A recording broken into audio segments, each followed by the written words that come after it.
Good morning. This is the Keeping It Real Sunday School class from Cornerstone Baptist Church in Richland, Missouri. I'm Dr. Max Thornsberry and I am the teacher, and my wife Brenda will be reading the scriptures this morning from the Authorized Version, the original King James Version of the Bible. We have a very interesting lesson today, revolving around being called to serve and one person's response to that call to service. It's a very unusual circumstance in the book of Judges. God has only used, I think, 3 women in all the biblical history to prophesy. One was Miriam, Moses' sister. One is Deborah, who we're going to look at today, and the third one I can't remember. Okay. I'll probably remember it later on, and I'll tell you who it is, okay? This is during the time of the book of Judges. I'm going to try to go through this relatively quickly.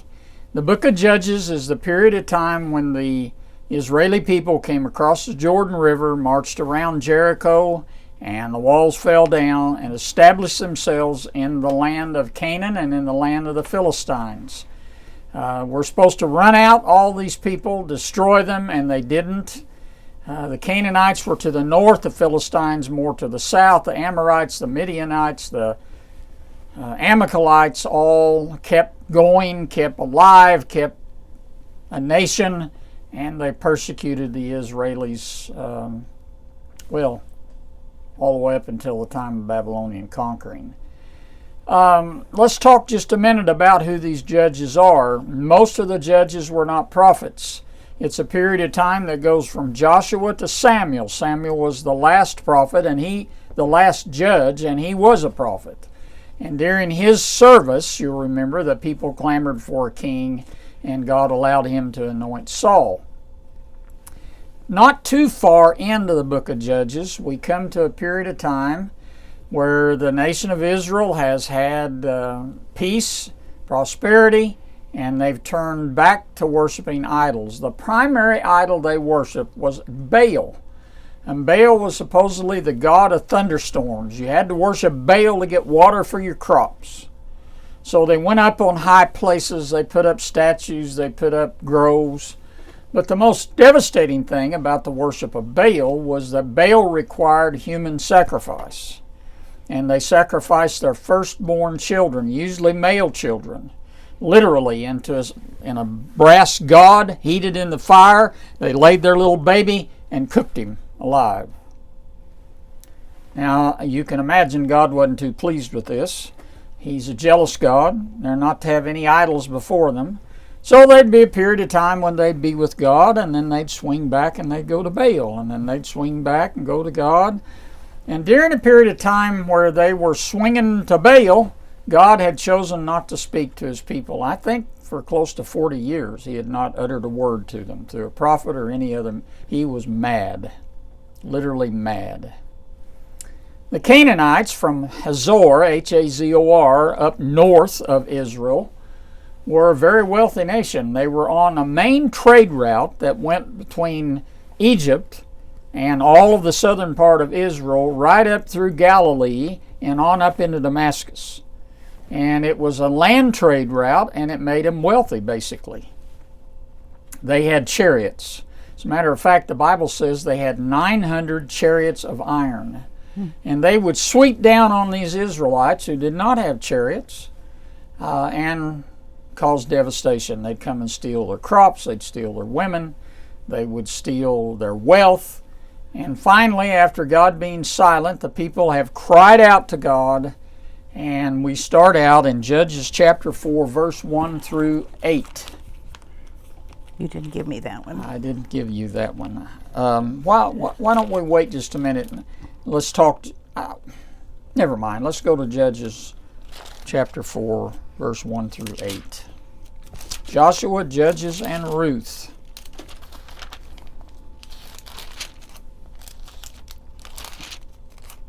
One through 8? Yes. And the children of Israel again did evil in the sight of the Lord when Ehud was dead. And the Lord sold them into the hand of Jabin, king of Canaan, who reigned in Hazor, the captain of whose host was Sisera, who dwelt in Harosheth of the nations. And the children of Israel cried unto the Lord, for he had 900 chariots of iron, and 20 years he mightily oppressed the children of Israel. And Deborah, a prophetess, the wife of Lapidoth, judged Israel at that time, and she dwelt under the palm tree of Deborah between Ramah and Bethel in Mount Ephraim. And the children of Israel came up to her for judgment. And she sent and called Barak the son of Abinoam out of Kadesh Naphtali, and said unto him, Hath not the Lord God of Israel commanded, saying, Go and draw toward Mount Tabor, and take with thee 10,000 men of the children of Naphtali and of the children of Zebulun? And I will draw unto thee to the river Kishon Sisera, the captain of Jabin's army, with his chariots and his multitude, and I will deliver him into thy hand. And Barak said unto her, If thou wilt go with me, then I will go. But if thou wilt not go with me, then I will not go. Well, I don't like Barak for saying that, but, he should have just gone and done what he's supposed to do. Simple. I don't get it, really. Well, Deborah was a woman. Well, yes. And God did not choose to speak through women. Although Christ has made all equal in God's sight, there are still roles within the church that are exclusive for men. Ordained positions as a pastor and a deacon.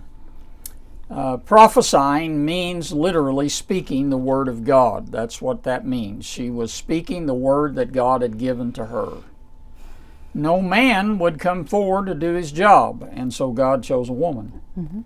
My dad speaks of the time of World War II, or spoke of the time, he has since passed, of World War II when he was a young kid and a teenager, that all the men had gone either to war or they had gone to war industry. If they were too old to fight in the war, they were working in war industries in Kansas City. There's a big munitions facility up at Kansas City, Liberty area. There was also one out at Weldon Springs. There was all kinds of work that was related to the war effort, and these men left town, got on the train and went to St. Louis or went to Kansas City, and they worked all week, maybe a month, and they would come home. So there was no men to serve in the role of the church. Dad says the first time he ever remembered as a kid that the Sunday school superintendent was a woman. And it was his stepmother, Emma Larson, who my grandfather had married. When men are not available, women step up and have to take the place. Mm-hmm. It's not God's real chosen plan, but it does occur. Mm-hmm. And sometimes it occurs because of natural issues here where the men just would not come forward. And even when she called Barak to come forward, he wouldn't go unless she went. I think that's really weird myself. But so be it. It is history. Now let me give you a little geology lesson here, Brenda. Not geology. Geography. Geography lesson. Geology probably might be too. Probably the northern part of Israel, the most northern part today, is the Golan Heights where Mount Hermon is located. Mount Hermon is the highest point in all Israel, over 6,000 feet. There's a ski lodge up there, snow on the ground from November, I think, till April. It's the highest spot. It's where the military has lookouts. Right now you can't go up in that area because Hezbollah is dropping down rockets and all kinds of things all over northern Israel. But get that in your mind as a northernmost point. Then come down and you come to Caesarea Philippi. Caesarea Philippi is where this huge spring comes out. It's where Christ asked Peter, his disciples, who do people say that I am?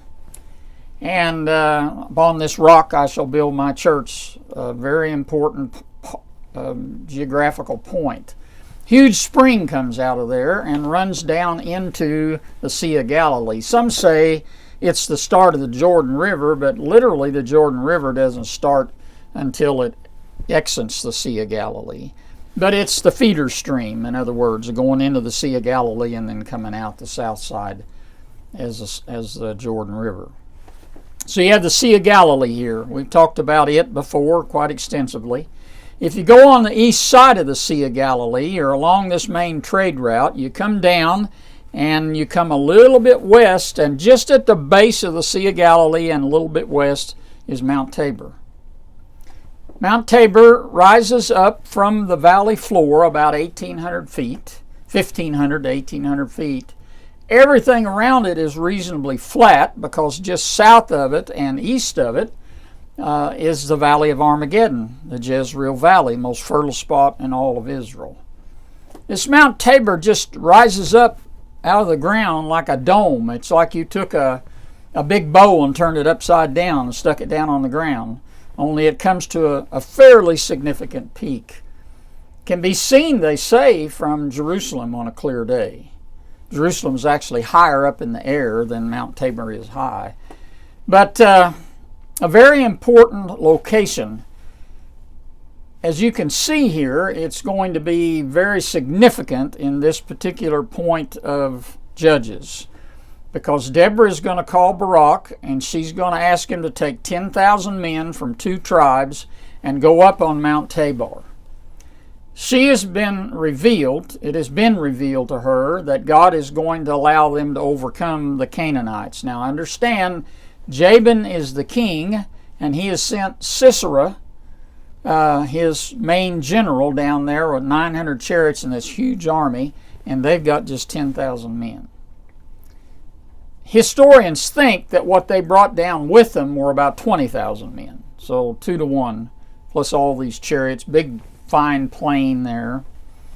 Well, what's interesting about this Jezreel Valley is there is a river that flows through this valley, a meandering river, back and forth, back and forth. It's why the valley has all this sedimentary soil, and it's the most fertile place in northern Israel, in all of Israel, really. Even today, it's called the breadbasket of Israel.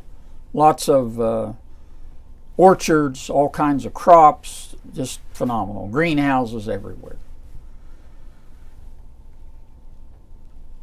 The army of the Canaanites is going to come down and gather on that plain below Mount Tabor. Mount Tabor sticking up here 1,800 feet up in the air. Deborah and 10,000 men are gathered up on top of it. Mount Tabor used to be a very heavily forested.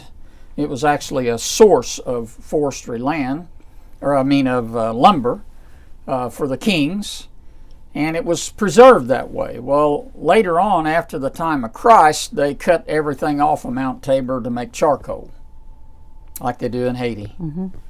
There you are, Jesse. I mentioned it. Not very minutes far in either. Now it has been reforested, and it is a beautiful place. Up on top of Mount Tabor is a Catholic church called the Church of Transfiguration, you might guess. And there is a Greek Orthodox monastery. Beautiful place, Brenda. Beautiful, beautiful place. Absolutely beautiful. You get up on there. You can go to YouTube if you want to and type in Mount Tabor, Israel, and you'll have people flying drones just showing you what it looks like. It's absolutely beautiful. So get in your mind's eye that Sisera has gathered his 20,000 men, his 900 chariots, and they're in the valley here below Mount Tabor. Up on Mount Tabor is Barak and Deborah and 10,000 men, some from one tribe of Israel, Issachar, and the other one from Zebulun, right? And they are gathered up there. What do they have to fight with, Brenda? I don't know. Does it say? No, it doesn't. But they have no chariots, and they couldn't use chariots coming down off of Tabor obviously, anyway. Because it's a forested mountain. It's about 12 or 13 miles around it, so it's a pretty big. But it's just out there in the middle of nowhere. You can see it forever and ever and ever. I mean, it's just absolutely just rises up out of the ground. Beautiful. I want you to go to a couple of Old Testament verses, Brenda. Do you know that Mount Tabor is not mentioned in the New Testament? Well, I don't know that I'd ever really thought It's about not mentioned, that. but it's mentioned several times in the Old Testament, most of it dealing right here with Judges chapter 4. But go to Psalms 89 and look at verses 12 and 13, please. The north and the south, thou hast created them. Tabor and Hermon shall rejoice in thy name. Thou hast a mighty arm, strong as thy hand, and high is thy right hand. Now, getting your picture, Hermon is way up here at the north end of Israel, and Tabor is down here. It's about 5 miles east of Nazareth. You can see Nazareth on Mount Tabor. And it's about 6, maybe 7 miles west of the tip of the bottom end of Sea of Galilee. Place where Jesus and his disciples passed by or visited the whole time of his ministry, which we'll look at here in just a minute. Okay, let's now go to Jeremiah 46:18. In the cases in the Old Testament, in these two locations, it's talking about the grandeur of God's creation and the beauty of this place. Jeremiah 46:18. As I live, saith the King, whose name is the Lord of hosts, surely like Tabor among the mountains, and like Carmel by the sea, so shall he come. Now Mount Carmel is way west of there. That's where the battle Elijah had with the priest of Baal. Remember, Baal worship was on these high mountains. There's some significance here because they're up on Mount Tabor, and it doesn't mention it, but very likely there are shrines up there, there are statues, there are idols, there are places where people have been worshiping Baal. They usually planted big tall trees, they called them groves. This is very important because we're going to see what God does here to show his dominion over everything. In particular, Baal was the god of thunderstorms. He was the god of rain.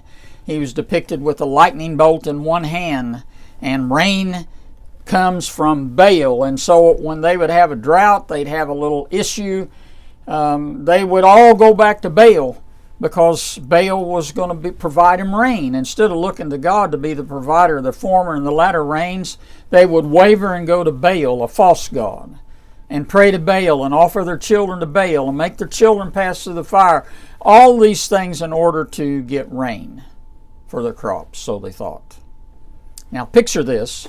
Baal, the god of rain, the god of thunderstorms, Canaan's main deity, and now we've got Deborah, Barak, and 10,000 warriors on top of this mountain where they worship Baal.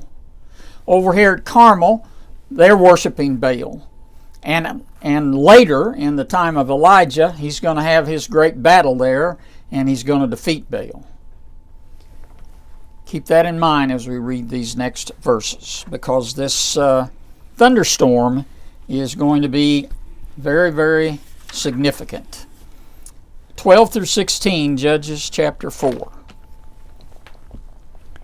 And they showed Sisera that Barak the son of Abinoam has gone up to Mount Tabor. And Sisera gathered together all his chariots, even 900 chariots of iron, and all the people who were with him, from Harosheth of the nations unto the river of Kishon.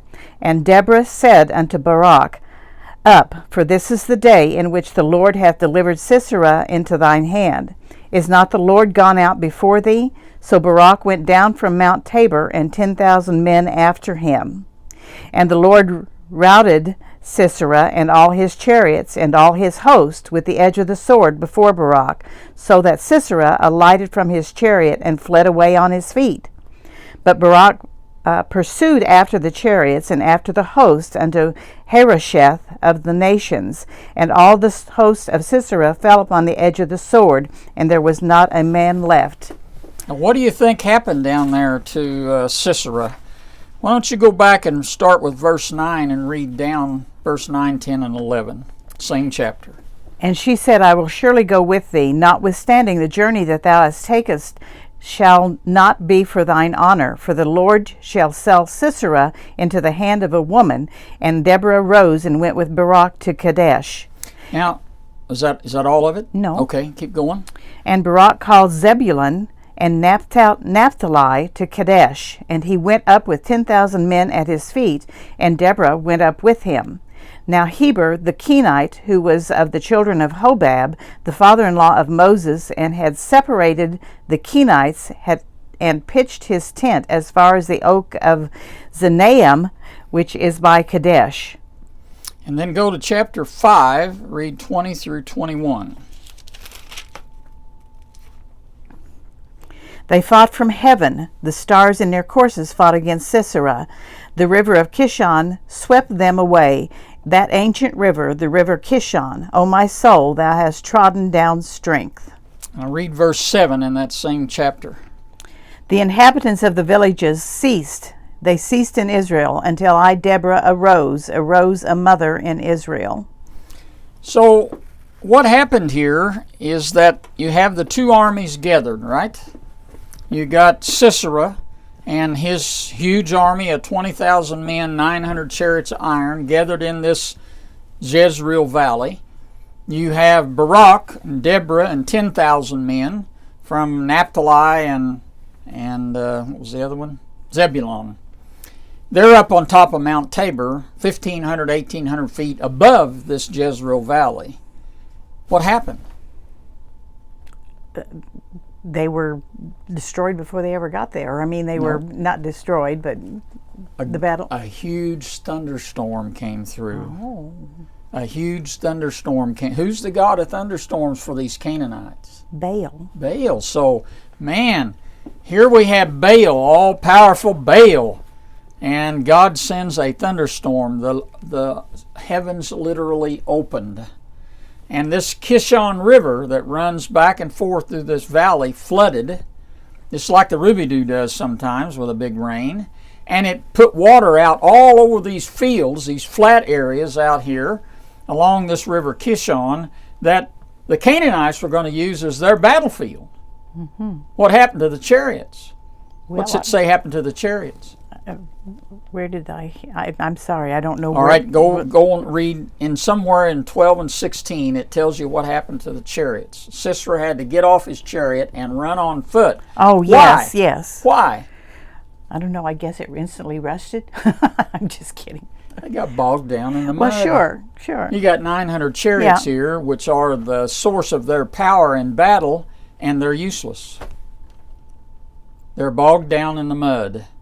And Barak rushes down off of this mountain with 10,000 men and vanquishes them. Now read the last part of what Deborah says there, Brenda. Well, it's not the last part. The part where she says God is going to deliver them with a woman. Oh, yeah, but I don't remember where I read that now. It's in the middle part of what you just read. The inhabitants of the villages ceased. They ceased in Israel until I, Deborah, arose a mother in Israel. No, you're in 5. We need to go back to 4. Verse 14, 4:14. And Deborah said unto Barak, Up, for this is the day in which the Lord hath delivered Sisera into thine hand. Is not the Lord gone out before thee? So Barak went down from Mount Tabor, and 10,000 men after him. Where is the...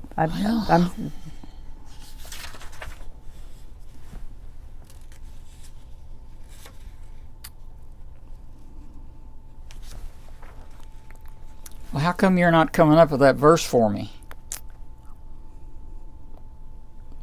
Verse 16 says, Barak pursued after the chariots and after the host unto Harosheth of the Gentiles, and all the host of Sisera fell upon the edge of the sword. There was not a man left. Well, there was one man left, Sisera. And Sisera went down into this village here. And I don't know how much of 4 tells you about here. But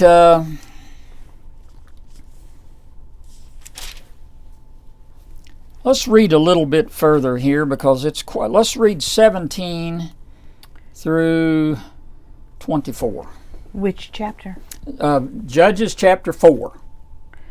Howbeit Sisera fled away on his feet to the tent of Jael, the wife of Heber the Kenite, for there was peace between Jabin the king of Hazor and the house of Heber the Kenite. And Jael went out to meet Sisera, and said unto him, Turn in, my lord, turn in to me, fear not. And when he had turned in unto her into the tent, she covered him with a mantle. And he said unto her, Give me, I pray thee, a little water to drink, for I am thirsty. And she opened a skin of milk, and gave him drink, and covered him.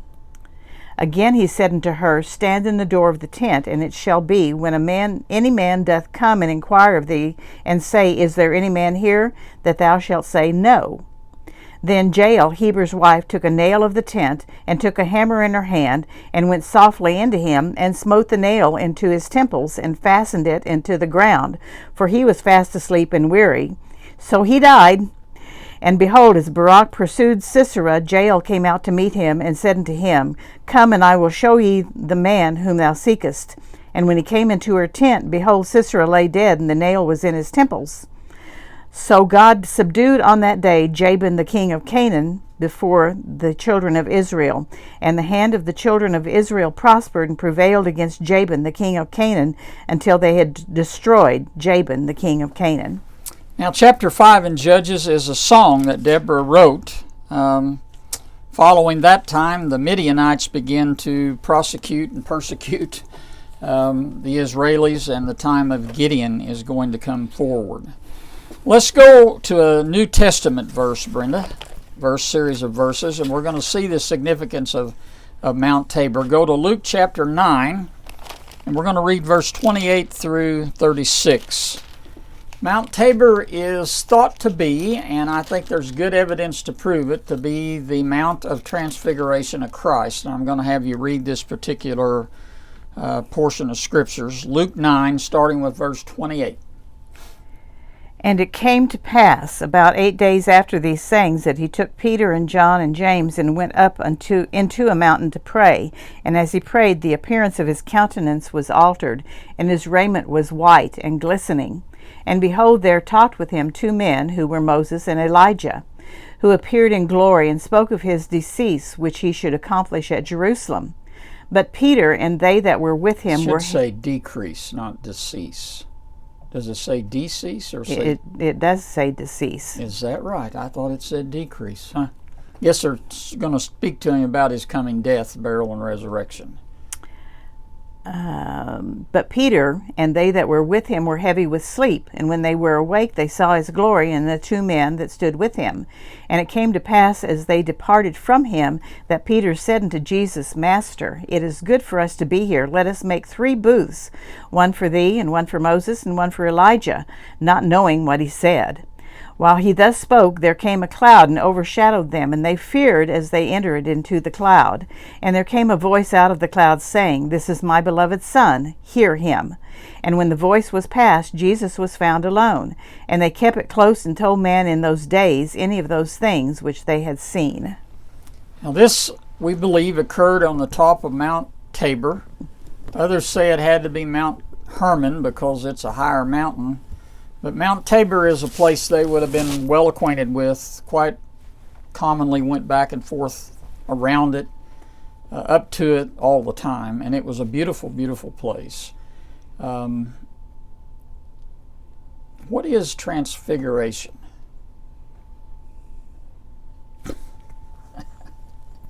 Well, it could be more, probably we would think of it in terms of metamorphosis. He's still human. He's 100% man, 100% God. But God's presence comes down and transforms him into a glorified state, in which he then meets Elijah and Moses, who are officially glorified, right? Glorification comes after death. There is one glorified person, human being in heaven today. Jesus. We will all be glorified eventually when Christ comes for his church. That we will all, dead and those who are alive, shall not precede those which have died. Paul tells us in 1 Thessalonians chapter 4 and 5.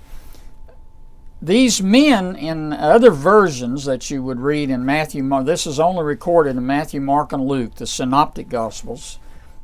John does not record it in to any extent.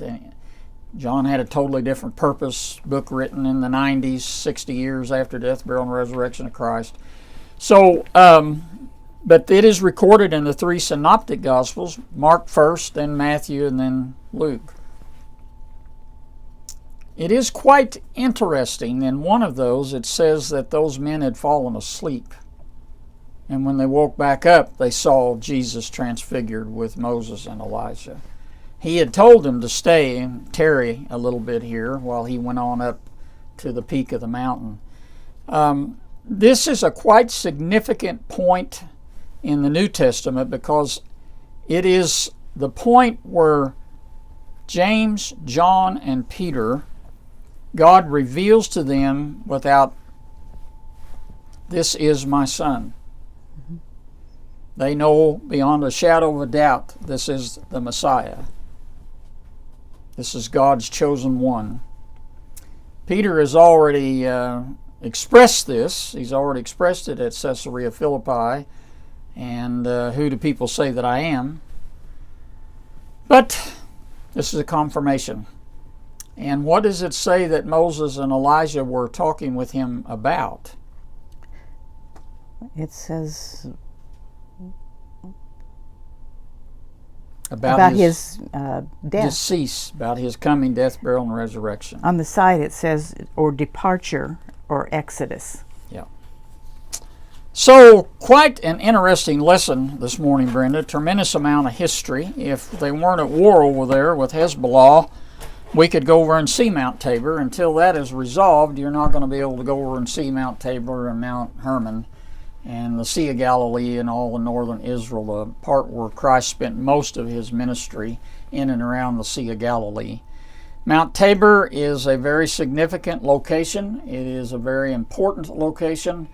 It's mentioned not many times, but several times, I think 5 or 6 times in the Old Testament. It's not mentioned by name in the New Testament, but yet in the New Testament has a very pivotal part of history in that it is the location of the transfiguration of Christ. So when we look at all of this scripture, we see God's hand. Not only does he make a fool out of Baal, he brings the thunderstorm that he brings. And what's to say, the stars in the heavens and shined down and opened up and flooded this Jezreel valley to make their 900 chariots worthless. Imagine what's going through their mind.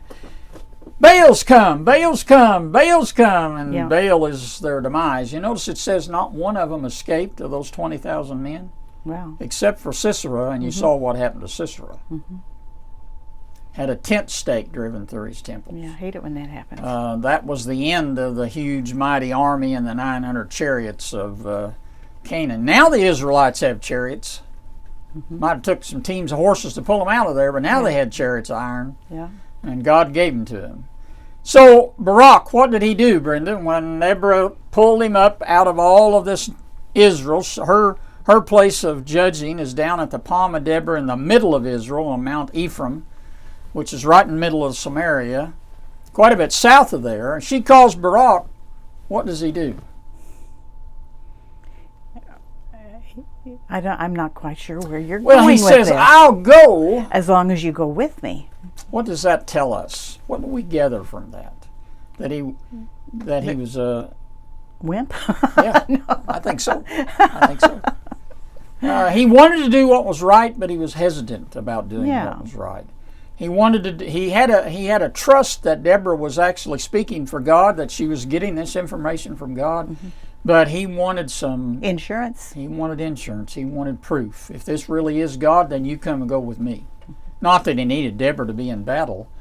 Quite an interesting story, very unique in the Scripture, where God has chosen to work through a woman because men would not step up and do their part. Pray today that men will do their part and be spiritual leaders of their family. See you next week.